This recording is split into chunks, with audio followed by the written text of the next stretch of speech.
Hello, in this video we'll be working through Unit 4 homework problems 28 through 33. For number 28, we have our function f of x equals x plus 2 squared times x minus 1. The first thing we're asked to do is construct a first derivative sign chart for f. We want to clearly identify all of our critical values for f, and then where f is increasing and decreasing and where f has local extrema. To find our critical values, we want to know where is the derivative undefined, but looking at my function here, I can see the derivative is not undefined anywhere. This is a polynomial function, and polynomial functions are continuous and differentiable for all real numbers. So the next thing I want to consider is where is my derivative equal to 0? So let's start by finding our derivative. F prime of x equals, I'm going to use the product rule, so I take the derivative of my first factor here.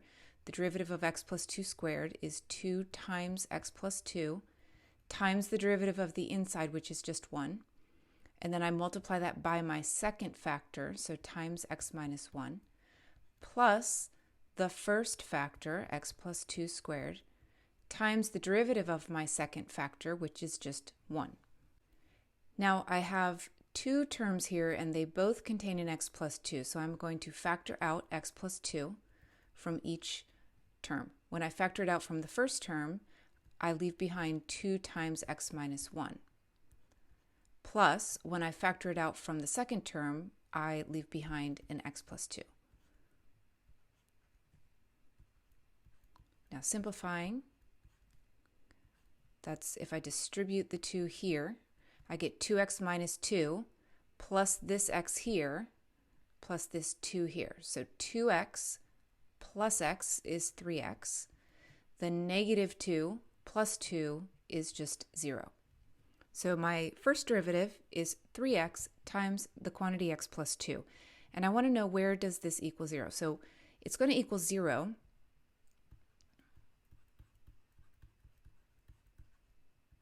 where each factor is equal to 0. When 3x equals 0, I get x equals 0.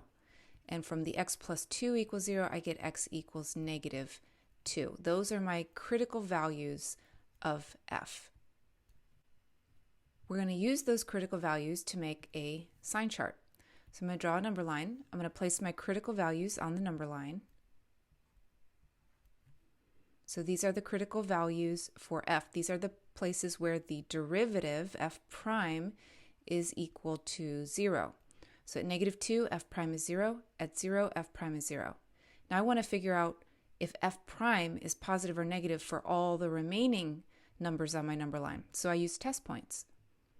I'm going to use negative 100 as a test point. I'm looking at the factored form of my derivative right here. And when I substitute in negative 100, this first factor here is negative, and the second factor is also negative. Negative times negative is positive.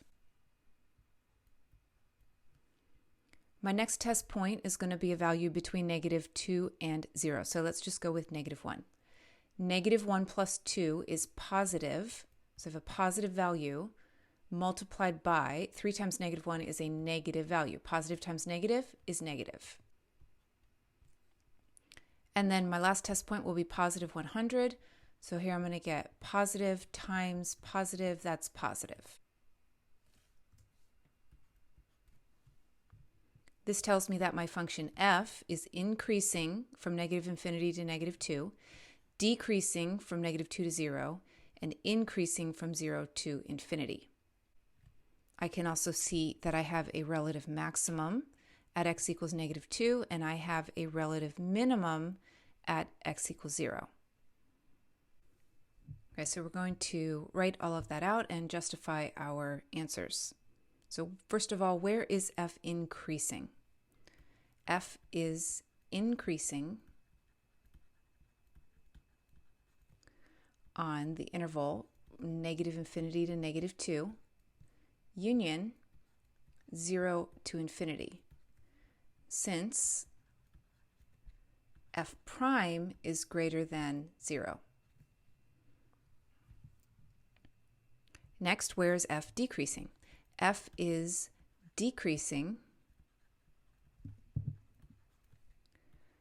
on the interval from -2 to 0, since f prime is negative. Where does f have local extrema? F has a relative maximum.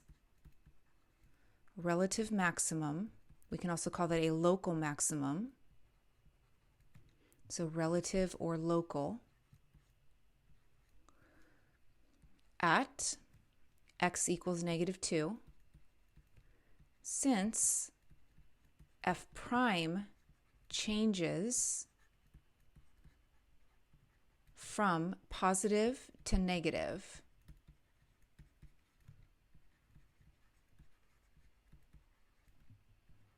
at x equals -2. F has a relative minimum,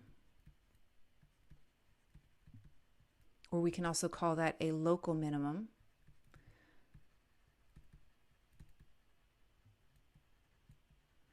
at x equals 0, since f prime changes from negative to positive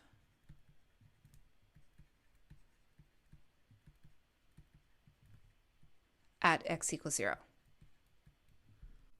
Next, we're asked to construct a second derivative sign chart for f and identify where f is concave up and concave down, as well as any inflection points. So to do the second derivative test for concavity, we have to find the second derivative. I'm going to take the derivative of my first derivative. So I have my first derivative. I have several versions of it on the screen right now. I want to use the simplest one to get my next derivative. So I'm going to use this one right here. Take the this is f prime of x. I'm going to take the derivative of this to get f double prime of x. So f double prime of x I'm going to use the product rule. 3x is going to be my first factor. X plus 2 is going to be my second factor.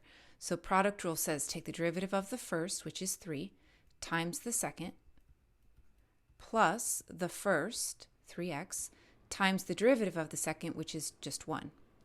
Okay, now let's simplify this. So if I distribute my 3 here, I have 3x plus 6 plus 3x, or 6x plus 6, and we may want to have that factored, so let's factor out the 6, and now we have 6 times x plus 1. That is my second derivative. To use the second derivative test for concavity, we need to find the critical values of f prime. So I want to know where my second derivative is 0 or undefined. So I set this equal to 0 and solve. Set my second derivative equal to 0 and solve. I get x equals -1. That is my only critical value. This is not the critical value of f. This is the critical value of f prime.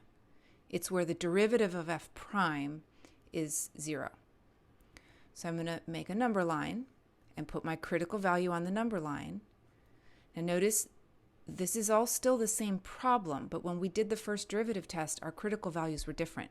Our critical values were 0 and -2, because that's what made the first derivative equal 0. For the second derivative test, our critical values are not the critical values of f, but they're the critical values of f prime, so we need to know where the second derivative is 0. So they're different values. We're testing the second derivative. So right above my number line here, I'm going to label this as f double prime. At -1, the second derivative is equal to 0. Now I need to figure out, okay, well, what about all the other numbers except -1? Is the second derivative positive or negative? So I'm going to use a test point, and I'm going to put my test points into this version of my second derivative, the factored form. So I'm going to use -100. 6 times -100 plus 1 is negative. And then I'll pick a test point to the right of -1. I'll use positive 100. 6 times 100 plus 1 is positive. So that tells me if I go down one derivative, so now f prime, if the second derivative is negative, then f prime is decreasing. And if the second derivative is positive, then f prime is increasing. So this is kind of like doing a first derivative test on f prime. But really, I'm trying to find information about the original function f of x. So I'm going to go down another derivative on my next line. So this is just regular old f. If the second derivative is negative, I know that f is concave down. And if the second derivative is positive, I know that f is concave up. At -1, the derivative is changing from decreasing to increasing. But more importantly, to answer my question, the concavity is changing from down to up. And a point where your concavity changes is called an inflection point. So we do have an inflection point at x equals -1. So let's summarize our findings here. We know that f is concave down on the interval from -infinity to -1. And I know that because f double prime is negative. F is concave up on the interval from -1 to infinity, since f double prime is positive. And then we can say f has an inflection point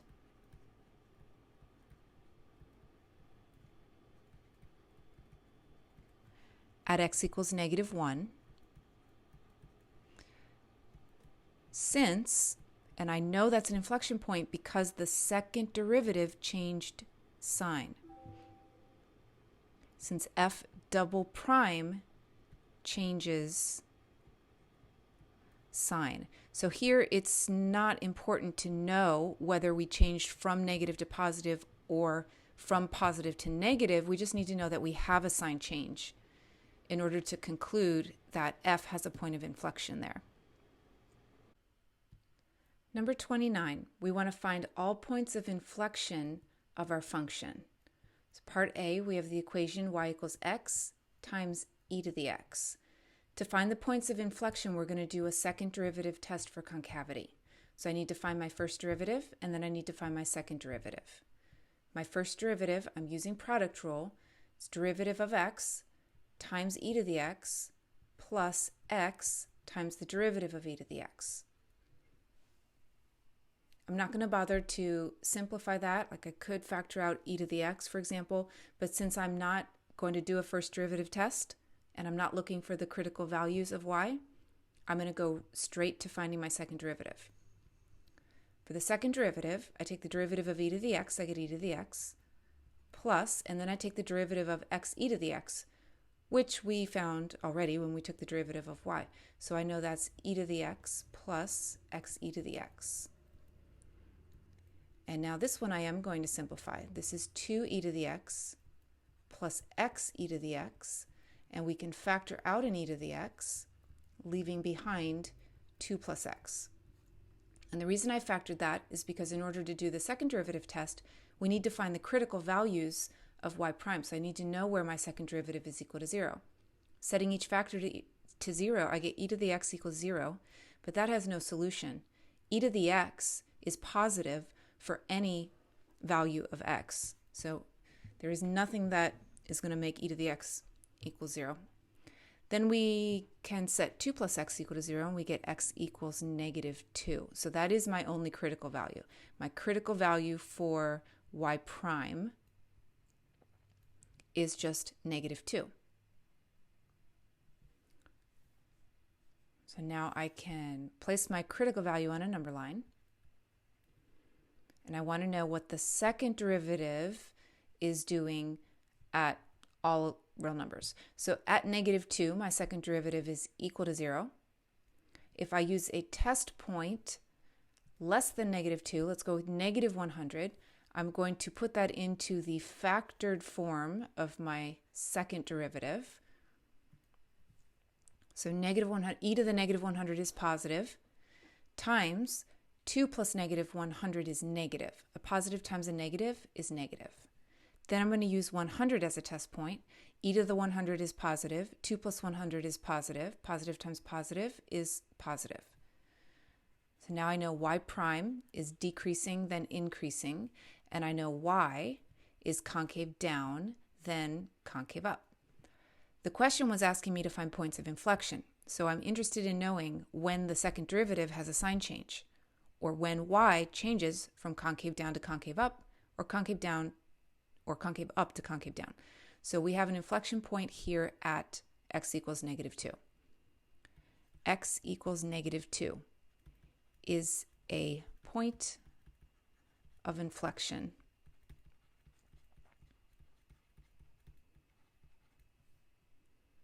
for y. I guess I phrased that awkwardly. Since y double prime changes sign at x equals -2. Part B, we have y equals x times the square root of 9 minus x squared.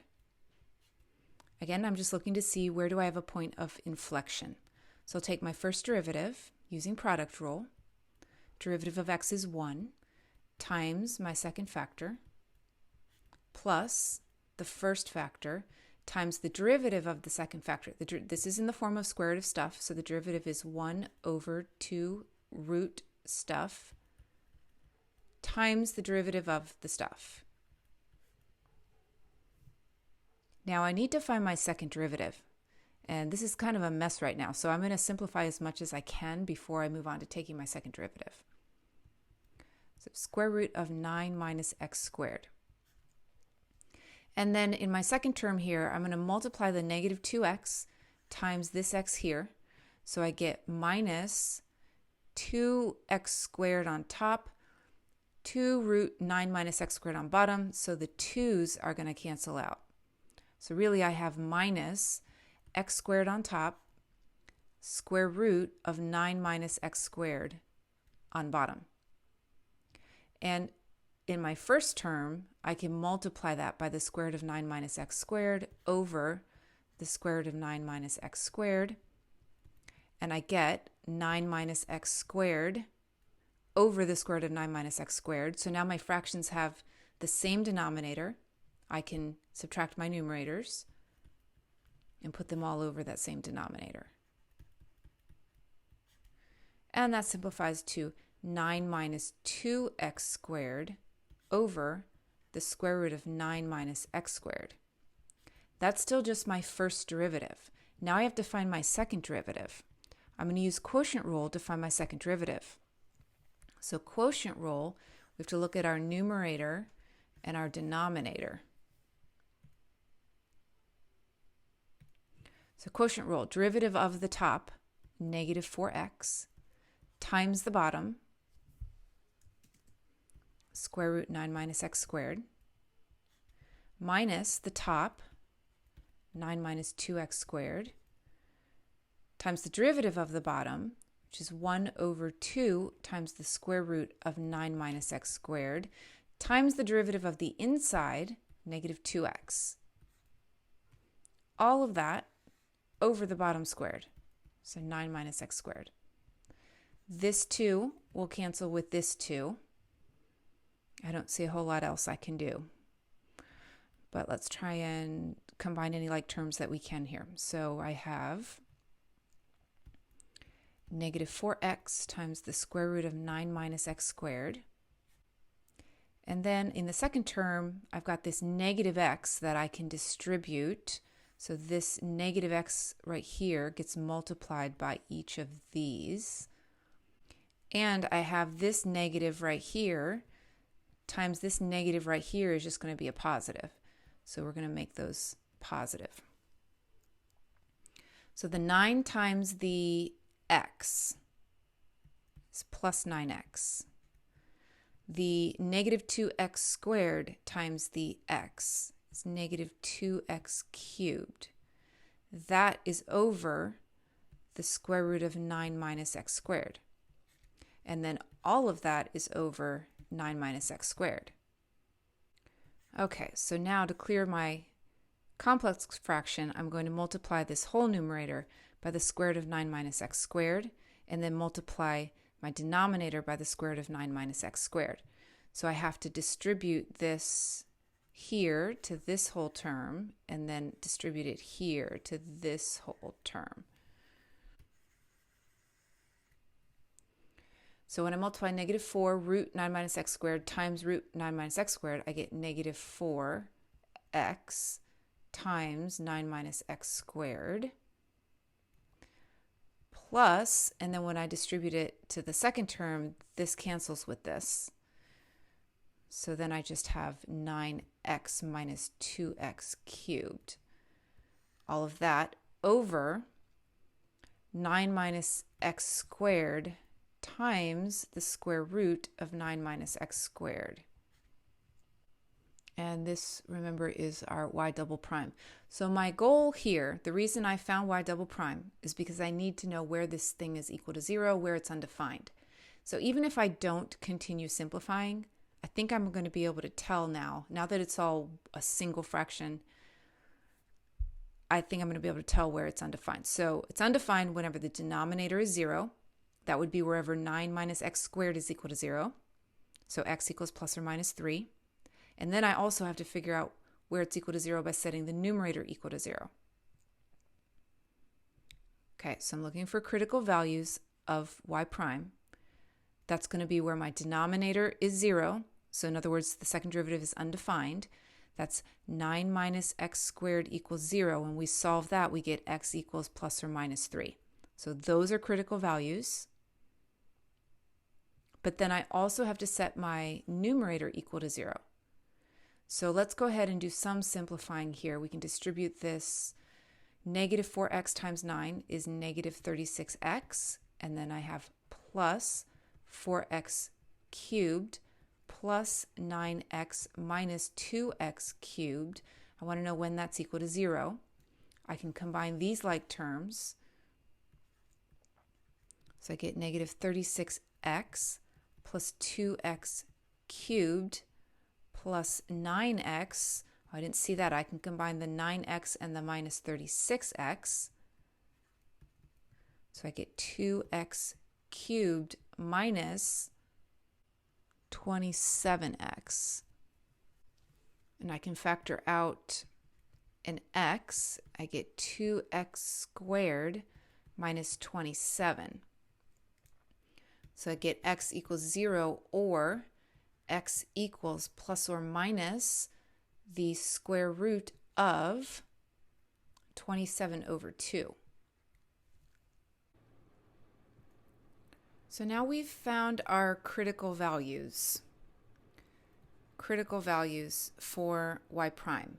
We've got 3 here and then 2 more here. So we have 5 critical values altogether. Let's erase some of our work over here.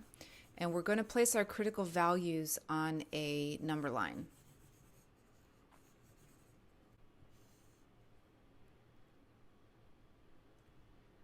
So we have negative square root 27 over 2, which is about negative 3.674. And then we have negative 3, 0, 3, and then our positive square root 27 over 2.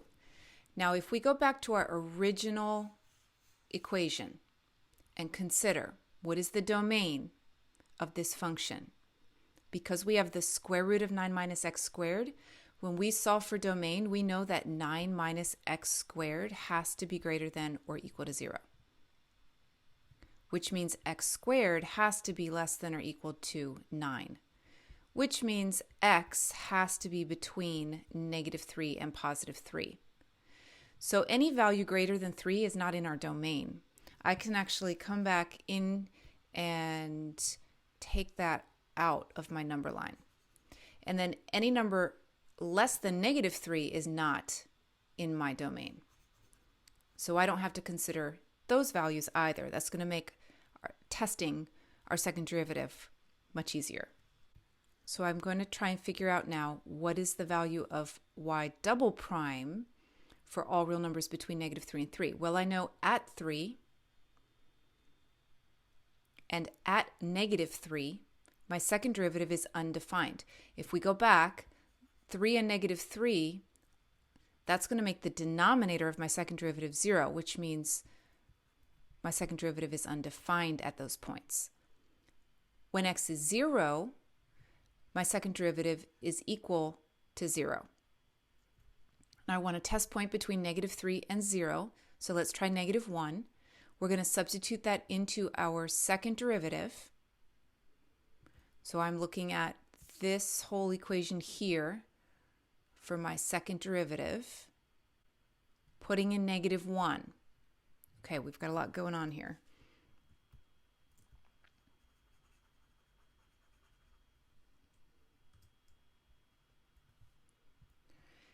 Negative 4 times negative 1, that's positive.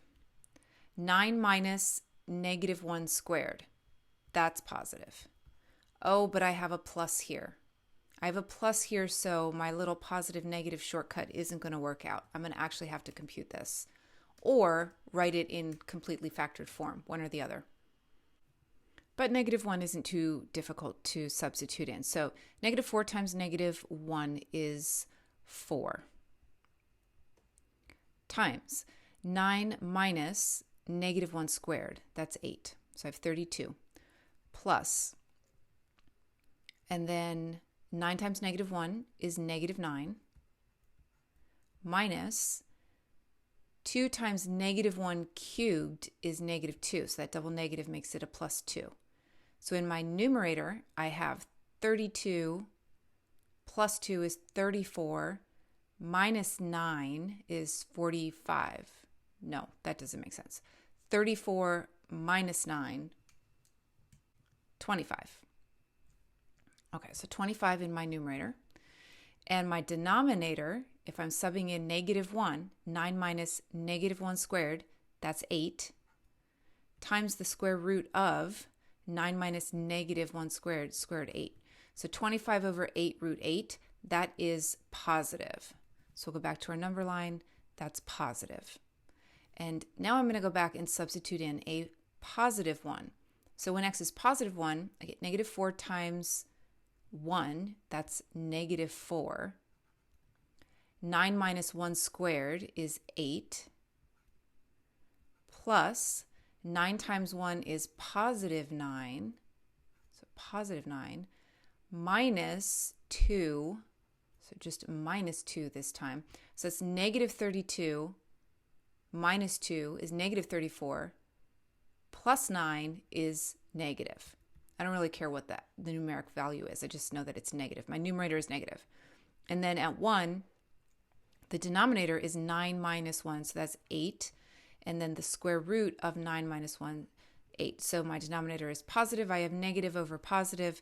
That's going to make this negative, which tells me that y prime is increasing, then decreasing, and that y, my original function, is concave up and then concave down.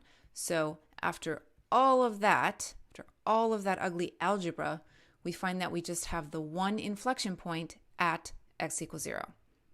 So y has a point of inflection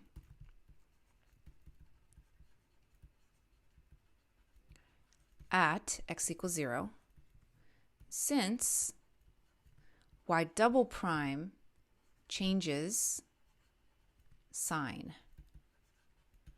at x equals 0. Now, just out of curiosity, I'm wondering what this graph looks like, right? We did all of that analysis, got pretty messy, and then we ended up with this kind of neat solution in the end here. So if we graph y equals x times the square root of 9 minus x squared, that graph looks something like that. So we see that we have an inflection point right here at x equals 0. The graph is changing from concave up to concave down. Part C. Y equals tan inverse x. Again, we're looking for inflection points. So we're going to start by finding our first derivative. The derivative of tan inverse x is 1 over 1 plus x squared. Now we want our second derivative. So we have a couple options here. We can rewrite this as 1 plus x squared to the power negative 1 and then use the power rule combined with chain rule. Or we can leave it in the form 1 over 1 plus x squared and use quotient rule. Either way, we're going to get negative 1 over 1 plus x squared to the power 2 times the derivative of that inside function, 2x. So in other words, we get negative 2x over 1 plus x squared squared. Now we have our second derivative. It's completely factored. The critical values of y prime would be wherever this second derivative is equal to 0 or undefined. So to figure out where it's undefined, we want to know where the denominator will equal 0. But 1 plus x squared can never equal 0, not for any real numbers, x. So we don't have to worry about the undefined part. We want to now figure out where our second derivative is equal to 0. So negative 2x, the numerator, is equal to 0 when x is equal to 0. So that is our only critical value for y prime. So let's make a number line, place our critical value on our number line, and we're going to test our second derivative. At x equals 0, our second derivative is equal to 0. Now I want to test a number less than 0, so I'll pick negative 100. And I'm looking right here at my second derivative equation. Negative 2 times negative 100, that's positive in the numerator. And the denominator is always positive. Positive divided by positive is positive. If I let x equal positive 100, my numerator is negative. This time my numerator is negative. My denominator is positive. So negative divided by a positive is negative. That tells me that y prime is increasing until I get to 0, and then it's decreasing. So my original function y is concave up and then concave down. So y has a point of inflection at x equals 0 since y double prime changes sign at x equals 0. And if we consider the graph of our original function, the graph of arctan x looks like so. So yes, we do in fact have a point of inflection here when x is 0. It's concave up on the left, concave down on the right. Number 29D. Y equals x over x squared plus 1. We're looking for inflection points. So I'm going to find my first derivative using the quotient rule. Derivative of the top is 1 times the bottom minus the top times the derivative of the bottom over bottom squared. And we can simplify that. We have x squared plus 1 minus 2x squared. So the x squared minus 2x squared is negative x squared. So I have 1 minus x squared on top, and I have x squared plus 1 squared on the bottom. Now I want my second derivative, so I'm going to use quotient rule again. Derivative of the top, negative 2x, times the bottom, x squared plus 1 squared, minus the top, 1 minus x squared, times the derivative of the bottom. The derivative of the bottom, I have to use power rule and chain rule. So it's 2 times stuff to the power 1 times the derivative of the stuff. Now all of that, I'm still doing quotient rule, so all of that is over the bottom squared. Now let's simplify our numerators. We're going to distribute. Oh no, we can't distribute yet. Let's see. How about we factor out a 2x and an x squared plus 1 and a negative 1. So let's factor out negative 2x times x squared plus 1. Okay, so when I factor that out from my first term, I'm factoring out the negative 2x times one of my x squared plus 1's. So that leaves behind just x squared plus 1. And then from the second term, I'm factoring out the negative, so that's going to become a plus. An x squared plus 1, a 2, and an x. So that's going to leave behind plus this 2 times this 1 minus x squared. And all of that is over x squared plus 1 to the power 4. So I'm continuing to simplify. Negative 2x times x squared plus 1 times, okay, so here we're going to distribute our 2, and that's going to become 2 minus 2x squared, and I'm adding that to x squared plus 1. So I have plus x squared plus 1. So I have 3 here, and I have minus x squared here. So 3 minus x squared all over x squared plus 1 to the power 4. So now my second derivative is completely factored. This is going to make it easier to find where this is equal to 0, where it's undefined. So if we consider where the second derivative is undefined, that would be where the denominator is 0. But if we set x squared plus 1 to the power 4 equal to 0, we'll see that there is no solution. There's no value of x that is going to make x squared plus 1 to the power 4 equal 0. So the second derivative is defined everywhere. Now we want to know, where does the second derivative equal 0? So we're going to let the numerator equal 0 to get those critical values. So critical values, when negative 2x equals 0, x equals 0. X squared plus 1 equals 0, no solution there. 3 minus x squared equals 0, we're going to get plus or minus square root of 3. So I have 3 critical values. 3 critical values, I'm going to place those on a number line. So I have negative root 3, 0, and then positive root 3. My second derivative at each one of these values is 0. And now using test points, and I'm going to test my second derivative using this factored form of that equation. If we test negative 100, negative 2 times negative 100, that's positive. Negative 100 squared plus 1 is positive. 3 minus negative 100 squared, that's negative. And the denominator is always positive. We're raising to the power of 4, so that'll always be positive. So positive times negative divided by positive is negative. Then I'm going to test negative 1. Negative 2 times negative 1 is positive. Negative 1 squared plus 1 is positive. 3 minus negative 1 squared is positive, and denominator is positive. So that is positive. When I test positive 1, negative 2 times 1 is negative. 1 squared plus 1 is positive. 3 minus 1 squared is positive. So I have negative times positive over positive, that's negative. And then when I test 100, negative 2 times 100 is negative. 100 squared plus 1 is positive. 3 minus 100 squared is negative. And the denominator is positive. So negative times negative divided by positive is positive.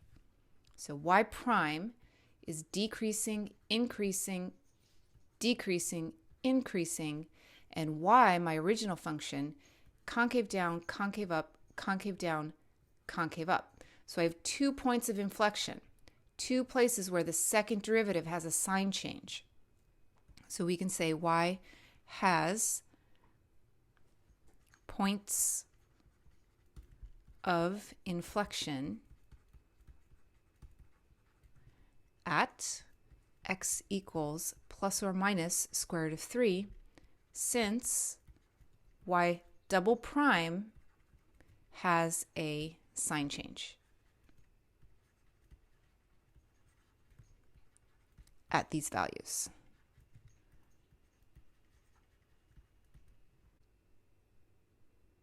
Number 30, this problem concerns a function about which the following information is known. F is differentiable, and it's defined at every real number x. F of 0 is negative 1/2. Y equals f prime of x is shown in the middle graph below. The first thing we're asked to do is to construct a first derivative sign chart for f. We want to identify all critical values and then indicate where f is increasing and decreasing and where it has local extrema. So we're going to do a first derivative test for extrema. We don't have the equation of our derivative, so we're going to have to read the information from our graph. Critical values would be where the first derivative, f prime, that's the graph in the middle, is 0 or undefined. Well, it's 0 here at 1 and here at -1. So my critical values for f are x equals -1, x equals +1. We can use that to make a sign chart. So I'll place my critical values on a number line. And I want to know what the derivative, f prime, is doing for any real number. So at -1, at 1, the derivative is equal to 0. We can see that on the graph of f prime. To the left of -1, these values are all negative. The derivative is negative. In between -1 and 1, these values are all positive. They're above the x-axis, so they're all positive. And then to the right of 1, these values are still all positive, because they're above the x-axis. So we get a sign change at -1, but not at +1.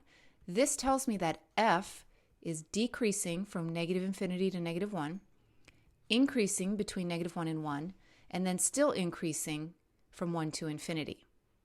And my function f then has a relative min at x equals -1, but neither a relative min nor a relative max when x is +1.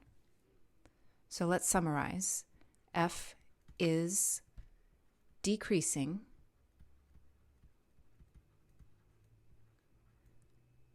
on the interval from -infinity to -1, since f prime is less than 0.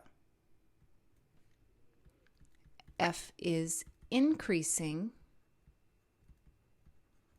on the interval from -1 to 1, union 1 to infinity, since f prime is positive.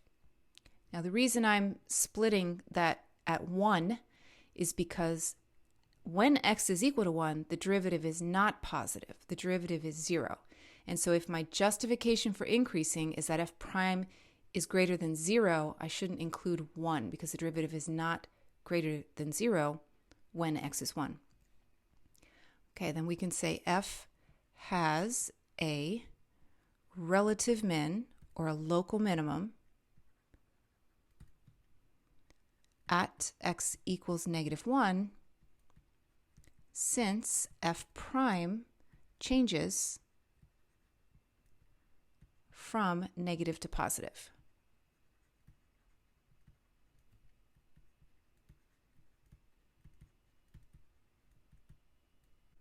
Part B asks us to, on the right-hand axis, sketch an approximate graph for y equals f double prime of x, and then part C, construct a second derivative sign chart for f and identify where f is concave up and concave down, as well as any inflection points. So to graph f double prime of x, looking at the graph of f prime of x, the first thing I'm going to try and figure out is where on the graph of f prime is the slope equal to 0. So it looks like right here, and unfortunately that's not at a whole number, or it's not at an integer value. But let's approximate it. So this is -1 here. This is -1/2, or -0.5. So it looks like about at -0.3, we have the slope of f prime is 0. So on my second derivative graph, at -0.3, f double prime should equal 0. And then also on my f prime graph, it looks like the slope would be 0 when x is 1. When x is 1, the slope is 0. So on my second derivative graph, when x is 1, the slope is 0. So I have those 2 points.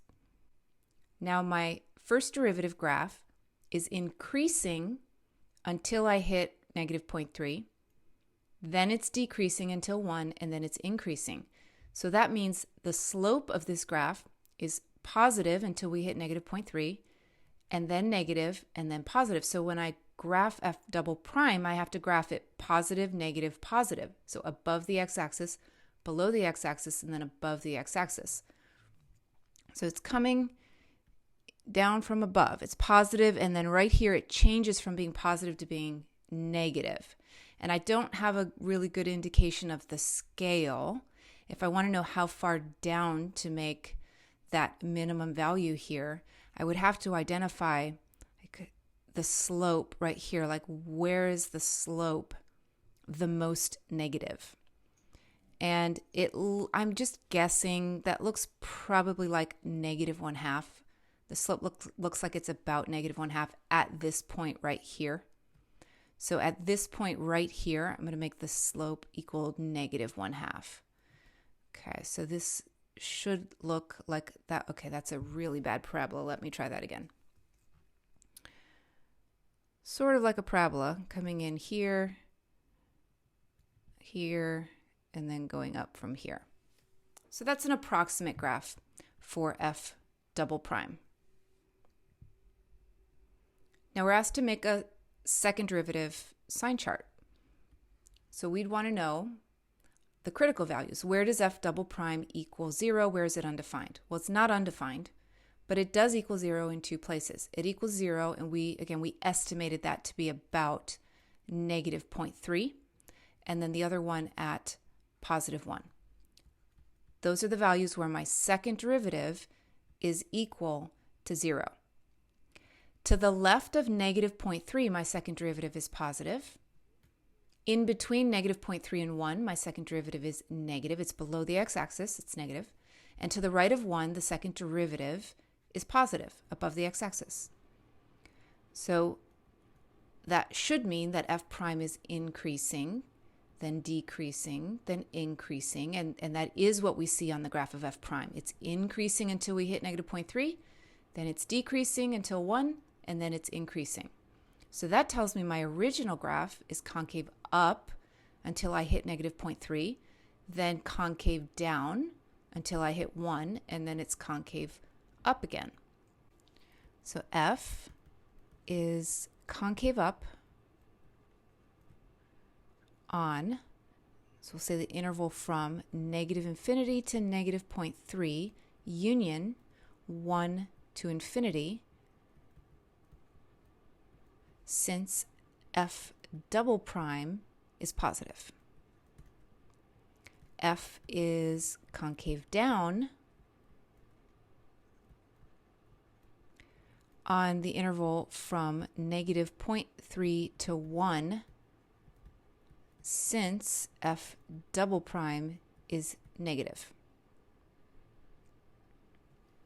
And we do get a change in concavity at both of those critical values. So f has points of inflection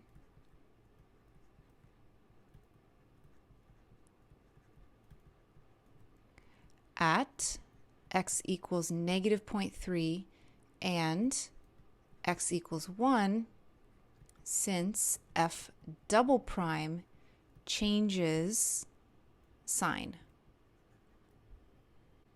All right, and then part D, finally, we're asked to sketch a possible graph of f of x.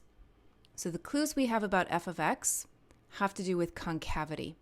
And working backwards, the second derivative looks like it's polynomial, degree 2. The first derivative, degree 3. So my second derivative, I would expect degree 4. Now let's look back at our first derivative sign chart. I'm going to copy that down here.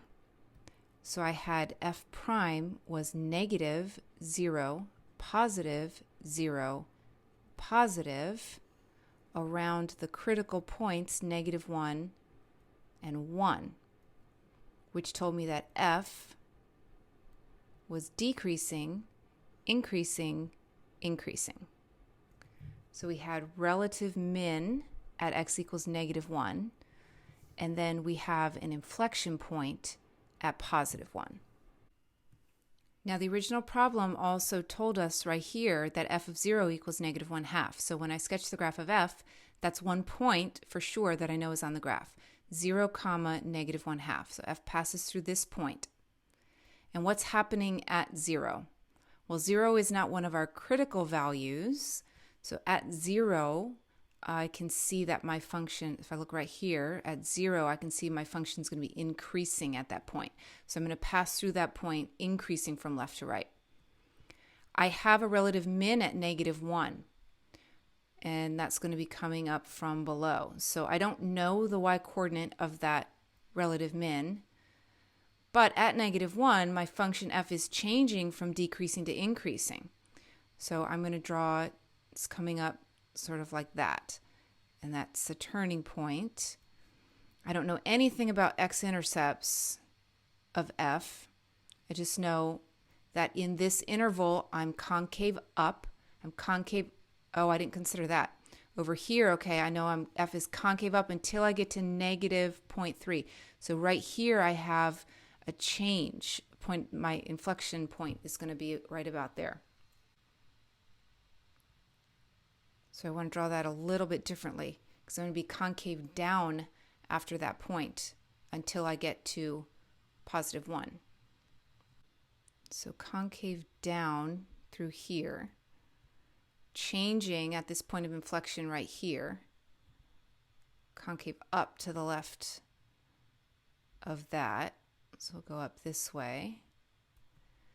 When I get to 1, I'm going to change concavity again. So instead of being concave down, it's going to switch right here and become concave up.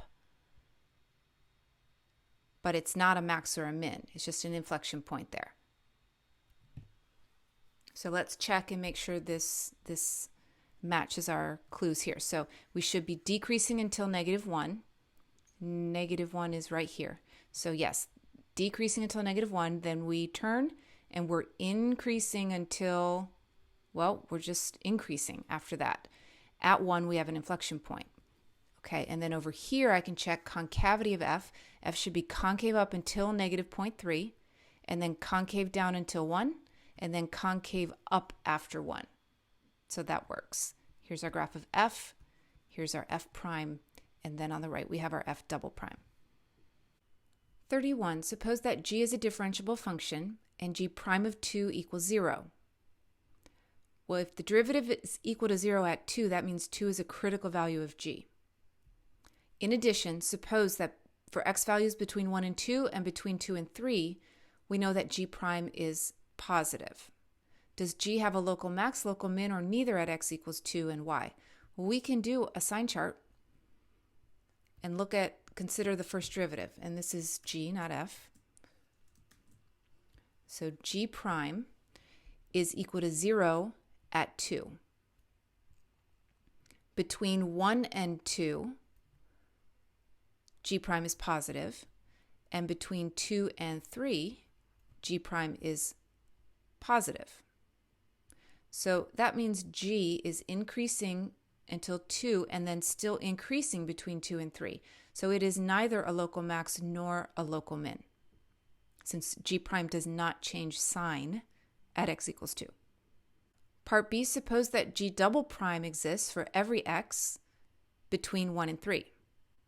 Reasoning graphically, describe the behavior of g double prime for x values near 2. Okay, so at 2, g prime is equal to 0. We have a horizontal tangent on the graph. The graph is increasing until we hit 2. So we don't know the concavity. We don't have enough information to figure that out yet. We just know that the second derivative exists. We don't know if it's positive or negative. But the graph of g is increasing, and then the slope at 2 is 0. So it has a horizontal tangent. So it could look something like this. Increasing horizontal tangent, still increasing. So that would mean that we have an inflection point. We have an inflection point when x equals 2. Part C, besides being a critical value of g, what is special about the value x equals 2 in terms of the behavior of the graph of g?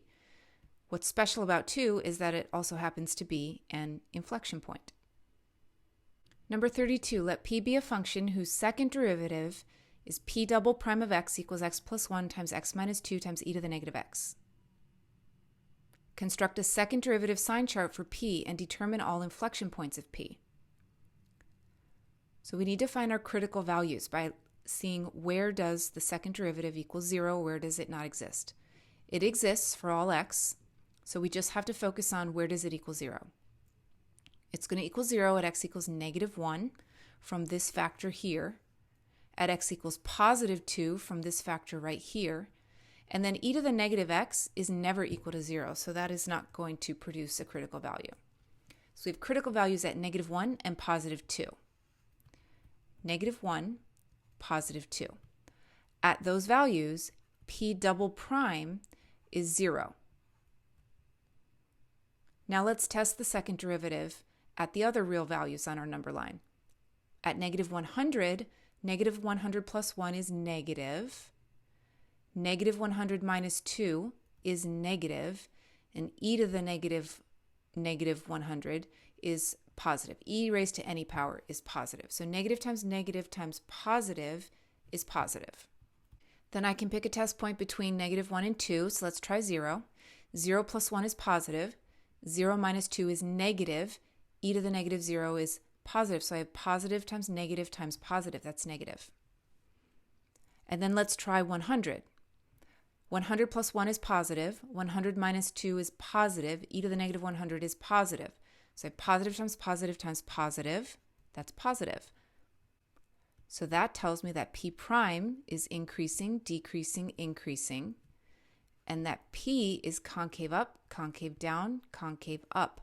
So we have inflection points at negative 1 and at 2, since we get a sign change in our second derivative. So inflection point at negative 1, inflection point at 2. Part B, suppose you also know that x equals square root of 5 minus 1 is a critical value of p. That means that p prime is 0, or doesn't exist there. Does p have a local min, local max, or neither at that critical value? Well, we can do a second derivative test there. And I don't even really need to substitute that into my second derivative equation. I can use my second derivative sign chart over here to figure out when x is the square root of 5 minus 1 over 2, well, what does that equal approximately? The square root of 4 is 2. So this is going to be a little bit bigger than 2. Minus 1 divided by 2. That's a positive number, so it's greater than 0. And it's more than 2. Let me calculate just to make sure. X equals the square root of 5 minus 1 over 2. The decimal approximation of that value is 0.618. So x is at 0.618. At 0.618, we are between negative 1 and 2. And I can see right here from my second derivative sign chart that the second derivative is negative. So p double prime of root 5 minus 1 over 2 is less than 0. So the graph of p is concave down there. And we were told that that was a critical value of p. So I know p prime of that value equals 0. So it has to be a relative max. This from our second derivative test for extrema. Part C, if the point 2, 12 over e squared lies on the graph of p of x, and p prime of 2 is negative 5 over e squared, find the equation of the tangent line to p of x at the point where x equals 2. So our point of tangency is 2, 12 over e squared. And the slope of our tangent line, that's p prime of 2, is negative 5 over e squared. So we can write the equation of our tangent line, y minus 12 over e squared equals negative 5 over e squared times x minus 2. There's my tangent line equation. Does the tangent line lie above the curve, below the curve, or neither at this value? Well, when x is 2, we are at a point of inflection. the graph is concave down on the left, concave up on the right, concave down on the left, concave up on the right. And we're at an inflection point, like so, at 2. So the tangent line, if I were to draw the tangent line, on the part of the graph that's concave down, the tangent line is going to be above the curve. But on the part of the graph that's concave up, the tangent line is going to be below the curve. So it depends if we're using the tangent line to approximate a value less than 2 or more than 2. If we were going to use our tangent line to approximate the value of the function at 2.01, it would be an underestimate. If we were going to use the tangent line to approximate 1.99, it would be an overestimate. But to answer the question, right at 2, it is neither above or below the curve. It is actually intersecting the curve. And our last question, suppose that h is a differentiable function whose first derivative is given by the graph below. How many real number solutions can the equation h of x equals 0 have, and why? Well, let's see what we can learn from a first derivative sign chart. We're looking at the graph of h prime. H prime. H prime is equal to 0 at 0. That's the only critical value of h. To the left of 0, h prime is negative, and to the right of 0, h prime is positive. And to tell that, I'm looking to see whether the graph of h prime is below the x-axis or above the x-axis. So I know that h is decreasing and then increasing. If it's decreasing and then increasing, it could intersect the x-axis twice. It could come from above, decrease, and then turn and increase, and intersect it again. So at most, 2. Now it might not have any at all. It could be decreasing and increasing like that and not have any at all. Or it could be decreasing, touch, bounce back, increasing. So it could have none, it could have 1, or it could have 2. Part B, if h equals 2 has 2 distinct real solutions, what can you say about the signs of the 2 solutions and why? Well, we know that h has a relative min at x equals 0. And we know that relative min can't occur above the x-axis because, for example, if I put the relative min here, then I would not get 2 distinct solutions to h of x equals 0. If it occurred right here, if the relative min occurred right here, I would also not get 2 distinct solutions. So that relative min has to occur below the x-axis. I'm not sure if, where it occurs exactly, but if it's anywhere below the x-axis at an x-coordinate of 0, then our 2 distinct solutions are going to have opposite signs. One will be positive, one will be negative. Part C, assume the limit of h prime as x approaches infinity is 3, as indicated in the graph. How will the graph of y equals h appear as x approaches infinity? Well, if the slope is approaching 3 as x approaches infinity, then our graph is going to be approaching a linear function with a slope of 3. Something with a slope is getting closer to a slope of 3. It's going to look more and more like, let's see, a slope of 3 is like this steep right here. So as we approach infinity, the graph is going to be looking like that at the end. And part D, describe the concavity of h as fully as you can from the provided information. Well, let's consider a second derivative sign chart. So what do we know about h prime? That's the graph that we have in yellow. H prime is increasing everywhere. If it's increasing everywhere, then the second derivative is positive everywhere. And so h is concave up everywhere.